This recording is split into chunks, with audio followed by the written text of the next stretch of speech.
Oui, les Jurassiens peuvent sortir la tête haute de cette Coupe de France, battue seulement 2-1 cet après-midi par l'AC Ajaccio, pensionnaire de Ligue 1. Malgré les 3 divisions d'écart entre les deux équipes, les Jurassiens sont passés tout proche de l'exploit en fin de match avec cette réduction du score trop tardive malheureusement du défenseur Mara Ouagé. On écoute justement la réaction du buteur après la rencontre. Je pense qu'il nous manque du temps, c'est tout, parce qu'on a vu quand on est revenu à 2-1, on les sentait fébriles et ils n'étaient plus en confiance comme ils l'étaient à 2-0.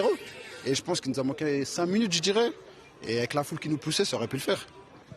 Et pour croire en l'exploit, il y avait du monde, beaucoup de monde cet après-midi, près de 2000 personnes rassemblées ici dans la petite ville de Molins où était délocalisée la rencontre en raison des intempéries survenues à Moirans. Et en début de match, ce sont même les Jurassiens qui se sont montrés les premiers dangereux avec cette très belle occasion de l'attaquant Jordan Godet.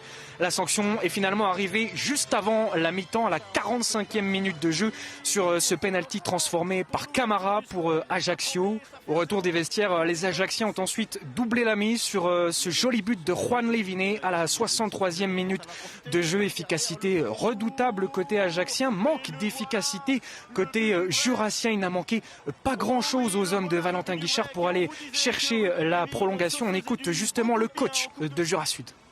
On a sauvé l'honneur, on a permis aux 2000 personnes ici de crier, d'être unis et voilà, j'espère que ça nous permettra d'avoir la même vague de supporters en championnat pour les prochains matchs. L'aventure s'arrête finalement en 32e de finale pour les Jurassiens qui font moins bien que la saison dernière lorsqu'ils s'étaient inclinés en 16e de finale face à une autre équipe de Ligue 1, l'AS Saint-Étienne. Il n'y a désormais plus qu'une seule équipe franc-comtoise engagée en Coupe de France cette année. Il faudra compter sur l'ASM Belfort.